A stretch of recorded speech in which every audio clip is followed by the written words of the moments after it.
JazzCast Pros. So Simone Biles has exercised her right to live a front seat life. People will tell you, oh, just smile. If you want to be happy, be happy. It's a choice. That is for a generally healthy mind, right? But when you have a mental health condition, it's not about just snapping out of it. It's not about deciding that you're going to be happy or deciding that your mind and your body are going to stay on one page. If it were that easy, it would be done. They have shown us, by they, I'm talking about Sha'Carri Richardson, Naomi Osaka, Simone Biles. They have shown us what it means to live a front seat life. To say, I really don't care what you think, this is what I need to do for me. Self-care is about making the tough decisions so that you could be healthy and pursue a life of happiness. Welcome to Living the Front Seat Life. I'm your host, Kelly Marie, and I invite you to take this journey with me. We're going to be talking about all things mental health and emotional well-being. You see, I am a overcomer.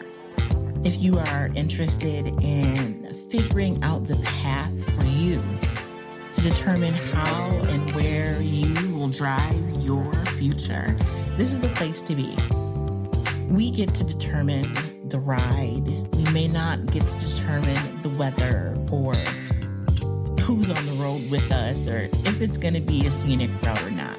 But we are the drivers. So join me on this ride, living the front seat life.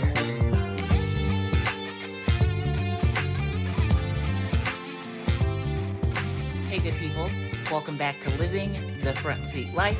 It's me, Kelly Marie, and as always, I am thrilled to be here. Thrilled why? Because today is not promised, and yet here I am. So last time we were together, I shared the Be the Light story, where that came from, and what it means to me. And since that time, some things have come out in the news, and I want to kind of recap and bring us to today. Bring us to today as it pertains to what it means to be the light and how mental health has become the hot topic by way of sports.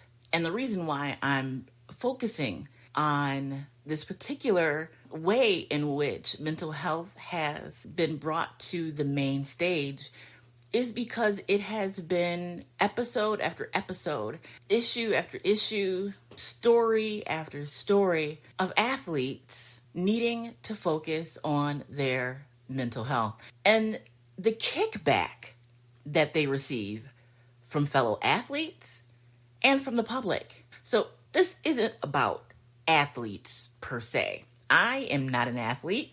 I love sports, but I am certainly not an athlete. I love to bike ride. I love to hike, but I am not competitive in those areas by any stretch of the imagination. But here's what's happening. Now, we record the podcast a week before you guys get it. So by the time this gets to you, there may be some more information that has come out. But if you look at what is happening right now as it relates to Simone Biles, now we've talked about death and grieving and the way in which people need to be allowed to just be and grieve. She withdrew because she had the Twisties, and the Twisties being, when your mind and your body are just not connected.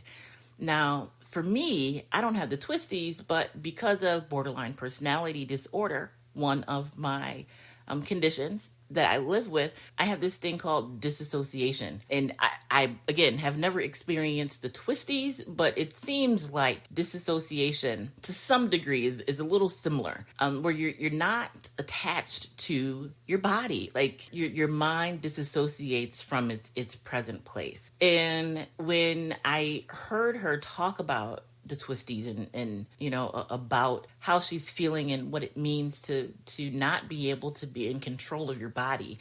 You needed to do one thing and it decides to do something else. It hit my heart, you guys, because no one should be or feel out of control. I mean, I can't even imagine, first of all, being able to do a split, let alone the type of things that she and other gymnasts accomplish in their field. And we have folks that are berating and making demeaning comments, basically telling her to suck it up. Whatever it is that she has going on, she needs to be able to suck it up. And isn't that the same thing that we hear with everyday folks when they are experiencing a mental health crisis or a flare-up? Maybe they don't even realize that they have a mental health condition that needs to be addressed. But people will tell you, oh, just smile. If you want to be happy, be happy. It's a choice. Now, last week, we talked about perspective and how changing your perspective changes your experience. That is for a generally healthy mind. A mind that is I want to say, in full control of their emotions and thought processes, right? But when you have a mental health condition or are experiencing a mental health challenge, it's not the same.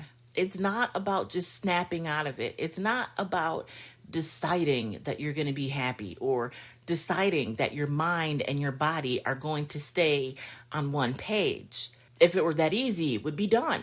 So were you one of the folks that were, like, hey, she needs to suck it up. She's an athlete. This is the big stage. This is what you get paid the big bucks for. Or did you, feel some compassion, some understanding? Why is it that we are talking about her and not other athletes that are going through some outburst, you guys? Why her and not the others? So that is a whole nother topic that we are just going to park right there. But think about it. Why Simone Biles?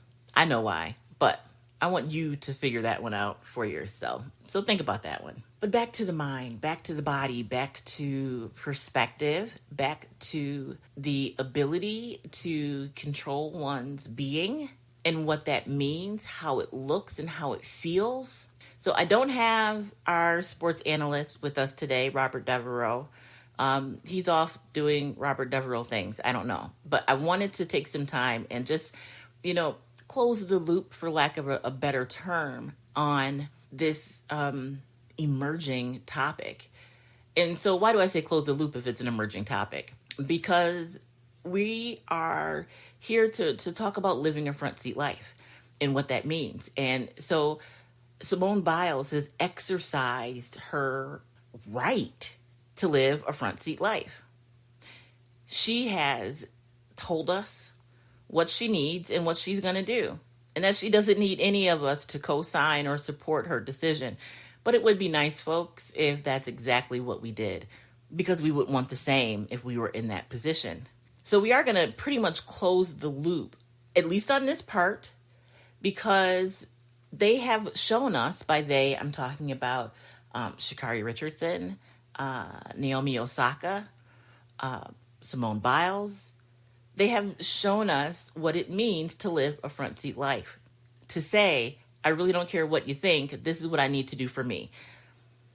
Not only is this what I need to do for me, but this is what I'm going to do for me. So I bring them up. Why? Because they are living examples, like live on the main stage examples of what it means to live a front seat life. We're always solution focused here, right? Like, what do you need to do to take care of you? Now, what I want to do is just take a minute and move a little bit into an area that we're going to dive into deeper next week. I'll be introducing my mental health mom, and we are going to talk about motherhood and mental health. But in order to get to that piece of living a front seat life, it was really important for me to close this loop to let you know I am in fact paying attention to the world out there, that there is yet another person who is speaking up about their mental health and doing what they need to do despite what others may want them to do. So how does that relate to you? Are you able to take something from what they're going through and apply it to your life? Are you able to consider perspective and change how you see what's happening right now? Are you able to look at things from their viewpoint? You don't have to experience it to be able to empathize or understand. But are you able to see what's happening and say, yes, I can see how someone needs to take care of themselves. Or I see how I need to take better care of myself because I have an example of what that looks like. So when you're, thinking about your girlfriends or the fellas and, you don't want to tell them no, you don't want to let anyone down, think about the example that these women have set for us. They have turned away millions of dollars. They have turned away the, I'll say, quote unquote, love of the people in order to take care of themselves. I think perhaps that as we evaluate what we need to do for ourselves, we can pull from the examples that they have given us. Some of them have had tremendous repercussions for taking and exercising self-care. Because self-care is more than just getting your nails done. It's more than a spa day. It's more than 5 minutes alone, away from anyone and anything. Self-care is about making the tough decisions. Self-care is about changing your own perspective about you and what you deserve so that you could be healthy and pursue a life of happiness. Now, I want to give you an example of self-care that I heard of a while back. And you guys might have heard the example of self-care being when you're on the airplane, you put the mask on yourself first, and then you help someone else. Every time you fly, they tell you the same thing. It doesn't matter how many times you have taken a flight, they go over those directions the exact same way every single time. So much so, if you fly often, if they skipped a step or missed something, right? Right? Like you hear it so much that you can repeat verbatim, what the directions are. Self-care is putting the mask on yourself first and then helping those around you. Now, that is going to look different for different people. It's going to be saying no. It's going to be making those tough decisions sometimes. And it can also be spa day. But it's about putting the mask on you first because you need to exercise self-care. But here's the thing. So many people confuse self-care with being selfish. Self-care and selfishness are two totally and completely different things. It may look the same, but the intention and purpose is totally different. So let's go back to this example of the plane. Plane is in distress, right? You put the mask on yourself first so you can help others. Self-care. Selfishness would be putting the mask on yourself and then letting everybody else around you die. Because even though you are able to help them, you choose not to. That's selfish. You've taken care of yourself. You're secure. Your mask is secure. And you just watch the people around you suffer. That's selfishness. Now, mind you guys, this is an example, okay? The other side to that is selflessness. This is where it gets a little tricky because a lot of people think selflessness is self-care. They think it is necessary for them to be selfless so that other folks will be okay. And we're talking about people that you love, people that you care about, people that you want to do well in life. Selflessness is you're in that same situation, you're on the plane, the mask falls down, and what do? The selfless thing to do is to start putting and helping other people put their masks on first. You help the person in the seat next to you and the next person over. Then you get up and start moving down the aisle and you're helping all these people put on their masks. But what about you and your mask? You end up dying, right? Because you helped everyone else around you, but you never took the time to help yourself. Self-care is about the necessity of taking care of self. And sometimes that's fun. But honestly, self-care, things like setting boundaries, saying no. We've talked about saying no. We've talked about setting boundaries. We've talked about perspective. We've talked about what it means to live a front seat life, what it means to be the light, right? Self-care is not always easy. It is not always sexy. It is not always this cool and glamorous. I keep going back to spa day. I don't know why, but it's not necessarily spa day. It is you expressing and taking action, because there's a difference between the two. It's you expressing and taking action on those things that you need to do for you to be healthy. Because here's the thing with self-care. Another example would be a glass, and not the glass half full example, but you're filling the glass up with water and the glass is full. Someone comes and they need some water and you decide to give them a little water. Somebody else comes by, they need some water, you decide to give them a little water. Then you give them a little more water. You give the next person some more water, but you never take time to refill your glass. The trick with that is self-care, in this example, is keeping the glass full and giving from the overflow.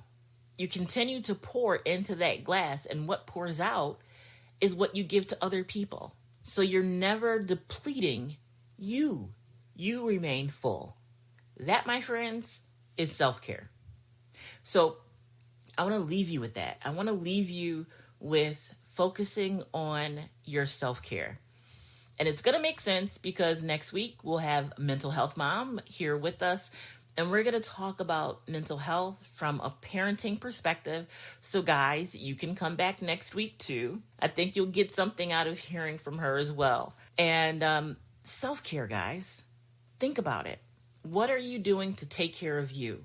The difficult things, the tough decisions, the no's, the yeses, the pouring into self so that you're giving from the overflow. So get ready. Now, if you are in crisis or you need help, help is available. I want you to take down this number to the National Suicide Prevention Helpline and save it in your phone.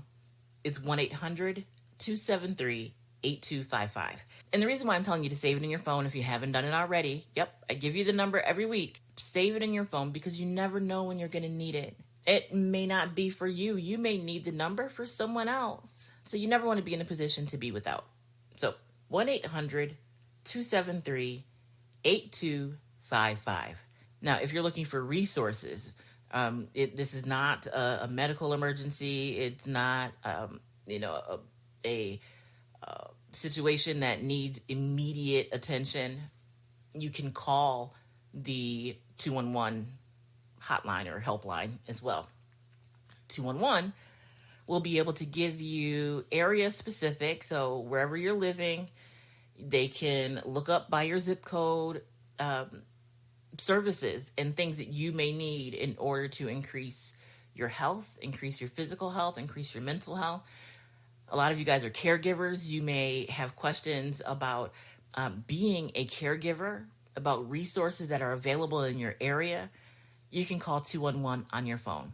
It's a national number, 211, from wherever you are, and they'll be able to help you find some resources that can help you exercise self-care and to help those around you. So until the next time, I encourage you to be the light, as always, and also, to be kind to yourself. Be the light to you too.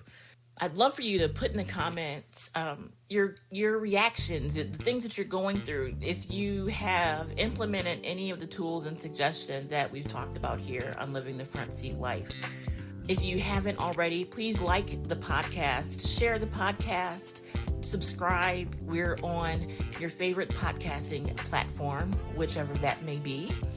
But you'll get updates, so you won't have to remember to listen. Your phone will tell you when a new episode is uploaded. So again, until the next time, folks, be the light. It is always a pleasure. It is always an honor. And be kind to yourself as well.